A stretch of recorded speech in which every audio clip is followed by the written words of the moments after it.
প্রিয় diploma nursing third ইয়ারের শিক্ষার্থী, আশা করি আপনারা সকলে ভালো আছেন। তো দেখতে দেখতে আপনাদের ফাইনাল পরীক্ষা প্রায় শেষ। তো আজকের এই ক্লাসে আমি আপনাদের সর্বশেষ পরীক্ষা, যেটা রিসার্চ মেথোডোলজি, এই পরীক্ষার এমসিকিউ সলিউশন করে দেবো সকল বোর্ড ও সাপ্লিট। তো ভিডিওটি প্রথম থেকে শেষ পর্যন্ত দেখবেন। আর অবশ্যই বিডি নার্সিং আপডেট ইউটিউব চ্যানেলটি সাবস্ক্রাইব করে রাখবেন। এই ইউটিউব চ্যানেলে আপনারা এই থার্ড ইয়ারের ফাইনাল পরীক্ষা শেষ হলে ভাইভা পরীক্ষার জন্য কিভাবে প্রস্তুতি নেবেন, এছাড়া হচ্ছে নার্সিং কম্পিটিটিভ পরীক্ষার জন্য কিভাবে প্রস্তুতি নেবেন, সেই বিষয়ে অনেক সুন্দর সুন্দর টিউটোরিয়াল পাবেন। তার হচ্ছে বিডি নার্সিং আপডেট ইউটিউব চ্যানেলটি সবাই সাবস্ক্রাইব করবেন, আর ফেসবুক পেজটি ফলো দিয়ে রাখবেন। আর হচ্ছে এই ভিডিওর কমেন্টে একটি গ্রুপে লিঙ্ক দেওয়া থাকবে, আর ডিসক্রিপশনে গ্রুপে লিঙ্ক পাবেন। সেই বিডি নার্সিং আপডেট যে ফেসবুক গ্রুপ রয়েছে, সেই গ্রুপে কিন্তু যুক্ত হবেন। এটা হচ্ছে ফেসবুকে পাবেন, সেখানেও অনেক কন্টেন্ট পাবেন আপনাদের পড়াশোনা রিলেটেড। তো অবশ্যই ভিডিওটি একটি লাইক দিবেন, ভালো লাগলে অবশ্যই লাইক দিবেন, কমেন্ট করবেন যদি কোনো কিছু না বুঝতে পারেন, কোনো কোশ্চেনের অ্যান্সার যদি না পারেন বুঝতে, অথবা আপনার কাছে মনে হয় আমার এখানে ভুল আছে, এরকম মনে হলে অবশ্যই কমেন্ট করবেন, আমি অবশ্যই রিপ্লাই দেবো। আরেকটি বিষয় হচ্ছে, আপনারা নেক্সট কোন টপিকে ভিডিও চান সেটাও কমেন্টে জানাতে পারেন। তো চলুন তাহলে আজকের এই সলিউশন শুরু করি। তো আমরা হচ্ছে প্রথমত মার্চ 2022-এর যে কোশ্চেন সেটা সমাধান করব।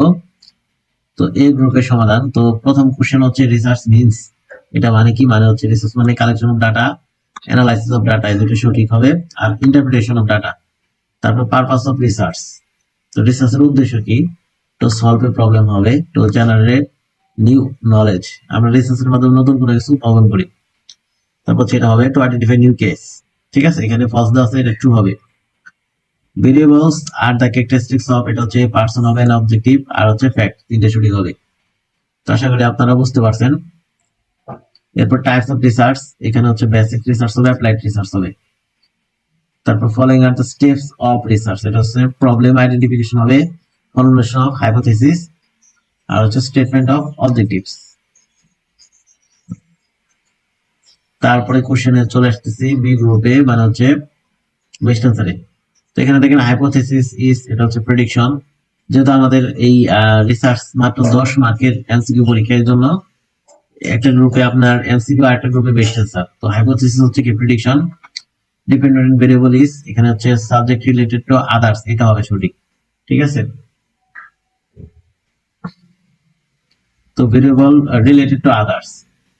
তারপর sampling is the process of, এটা হচ্ছে আইডেন্টিফাই দ্য স্যাম্পল, এটা এখানে মূলত দেওয়া আছে। তারপর এভারেজ মিন হচ্ছে কি অ্যারিথমেটিক মিন।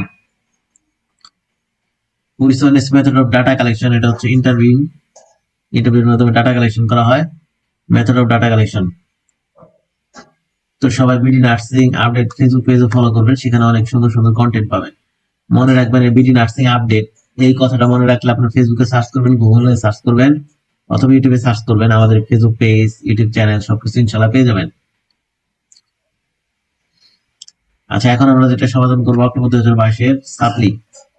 তো প্রথম কোশ্চেন এই গ্রুপের, দেখেন এখানে ভেরিয়েবল আর দ্য ক্যারেক্টারিস্টিক্স অফ পারসন হবে, an objective, fact. Research means collection of data হবে, অ্যানালাইসিস অফ ডাটা, আর হচ্ছে ইন্টারপ্রিটেশন অফ ডাটা। তারপরে টাইপস অফ রেফারেন্স স্টাইল আছে, পি স্টাইল, এমএল, ডাব্লিউ আছে, তারপরে হার্ভার্ড আছে, এমএলও ছাড়া হার্ভার্ড আছে, ভ্যানকুভার আছে। তো এই চারটাই সঠিক। এরপরে পারপাস অফ রিসার্চ, এখানে টু সলভ এ প্রবলেম হবে, টু জেনারেট নিউ নলেজ, এটা হবে, টু আইডেন্টিফাই নিউ কেস, তিনটাই হবে। The primary resource of literacy review, primary resource হচ্ছে এখানে পার্সোনাল রিটেল কমিউনিকেশন বা ডাটা যদি থাকে কারো নিজের কাছে, নিজে লিখা। তারপর হচ্ছে research report published in the journal, জার্নালে যেগুলো পাবলিশড হয়। তো দুইটাই সঠিক। এরপরে বি গ্রুপে আসতেছি, hypothesis the sampling is the process of, আচ্ছা এটা হচ্ছে একটা প্রিডিকশন, ঠিক আছে। তো রিসার্চ ইনস্ট্রুমেন্ট ইনক্লুড, এইখানে কিন্তু সমস্যাটা, এখানে সঠিক উত্তর হচ্ছে ডাটা বাদে সবগুলাই, চেক লিস্ট, ইন্টারভিউ, অবজারভেশন, তিনটাই সঠিক উত্তর। ঠিক আছে, তো যেহেতু বেস্ট অ্যান্সার, তাহলে আমরা কি দিতে পারি এখানে? এখানে check list, observation, check list, interview, observation থেকে সঠিক উত্তর। এখন চেক লিস্ট, ইন্টারভিউ, এই দুইটার মধ্যে থেকে আপনি কি দিতে পারেন? চেক লিস্ট, এই চারটায় যদি থাকে পরীক্ষা, তাহলে চেক লিস্টটা দিয়ে, ঠিক আছে। আমি বলবো আসলে সঠিক উত্তর হচ্ছে তিনটাই, চেকলিস্ট, ইন্টারভিউ, অবজারভেশন, তিনটাই। এরকম বেস্ট টেন্স আশা করি বা দিবে না। Sampling is the process of, তবে যদি দিয়ে দেয় তাহলে checklist. Sampling is the process of, আমি রিকমেন্ড করবো আর কি checklist. Sampling is the process of, এটা হচ্ছে আইডেন্টিফাই দ্য স্যাম্পল হবে। তারপরে কোশ্চেনে চলে আসতেছি। কোশ্চেনটা হচ্ছে, একটু খেয়াল করবেন কোশ্চেনটা, steps in the scientific research process. Scientific research প্রসেসের জন্য কোন স্টেপ? ডাটা কালেকশন করতে হবে, কালেক্টিং ডাটা। এরপরে আমরা মার্চ 2023 এর ফাইনাল সলিউশন করব। একটু খেয়াল করে দেখবেন সলিউশনটা। প্রথম কোশ্চেন কি বলছে এখানে, প্রথম কোশ্চেনটা একটু খেয়াল করেন। এখানে variables R the characteristics of, এটা পারসন, এই পারসন হবে, অবজেক্টিভ হবে, আর ফ্যাক্ট হবে। টাইপস অফ রিসোর্সেস হবে অ্যাপ্লিকেশন। অ্যাপ্লিকেশন এটা রাইট নাম আছে অ্যাপ্লাইড। অ্যাপ্লাইড কি বলা হয়? অ্যাপ্লিকেশন, ঠিক আছে। তারপর ডেসক্রিপটিভ হচ্ছে কোরিলেশন, তিনটা সঠিক। ক্রাইটেরিয়া ফর সিলেক্টিং রিসার্চ, এটা হচ্ছে ইম্পর্টেন্স, রিলেভেন্স, হচ্ছে অ্যাপ্লিকেবিলিটি, এটার উপরে রিসার্চ টপিক সিলেক্ট করা হয়। ক্যারেক্টারিস্টিক অফ রিসার্চ অবজেক্টিভ, এটা হচ্ছে মেজারেবল হবে, রিয়েলিস্টিক হবে, আর অ্যাটেনেবল হবে, তিনটা সঠিক। ফলে এখানে ইথিক্স অফ রিসার্চার, এখানে বেনিফিশিয়ান্স হবে, জাস্টিস হবে, রেসপেক্ট ফর হিউম্যান ডিগনিটি হবে। বেস্ট আনসার সলিউশন দেখেন, the target population is composed of, entire group of population হবে। The target population is composed of entire group of population.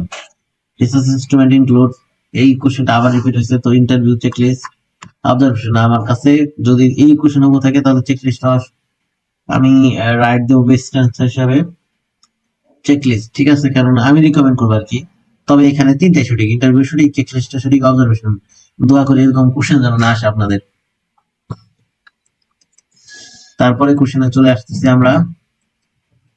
এখানে দেখেন কি বলছে, types of data analysis. Data analysis কি? Descriptive হবে। তারপরে এখানে কিন্তু ভুল দেওয়া আছে, ডি দেওয়া আছে। ডাটা অ্যানালাইসিস হচ্ছে ডেসক্রিপটিভ। তারপরে প্রাইমারি সোর্স অফ ডাটা হচ্ছে research report published in journal, journal যেটা পাবলিশড হয়। হাইপোথিসিস সেটা হচ্ছে প্রেডিকশন হবে। এখন আমরা সাপ্লি সলিউশন করব অক্টোবর 2023-এ। খেয়াল করবেন এখানে কোশ্চেন হচ্ছে characteristics of research objective, specific হবে, রিয়েলিস্টিক হবে, রিলেভেন্ট হবে। পারপাস অফ রিসার্চ, রিসার্চের পারপাস সম্পর্কে আমরা এখন একটু জানবো। তো স্ক্রিনটা পুরোপুরি শেয়ার করে নিলাম। পারপাস অফ রিসার্চ হচ্ছে to solve a problem, to generate new knowledge, আর to identify new case. Source of literature review হবে, জার্নাল হবে, ম্যাগাজিন হবে, আর হচ্ছে ক্যান্সাস। অ্যাডভান্টেজ অফ হাইপোথিসিস হবে give direction of the study, তারপর হচ্ছে build confidence in the researcher result, ঠিক আছে। তো তারপর হচ্ছে এই দুটাই হবে সেভ টাইম অ্যান্ড লেবার, এটাও হওয়ার চান্স আছে, তবে এই দুইটাই কারেক্ট দিয়েন যেহেতু দুইটা অলরেডি ট্রু হয়েছে। আচ্ছা, variables R the characteristics of a person an objective fact. তারপরে প্রবাবিলিটি স্যাম্পলিং, এটা হচ্ছে ক্লাস্টার স্যাম্পলিং।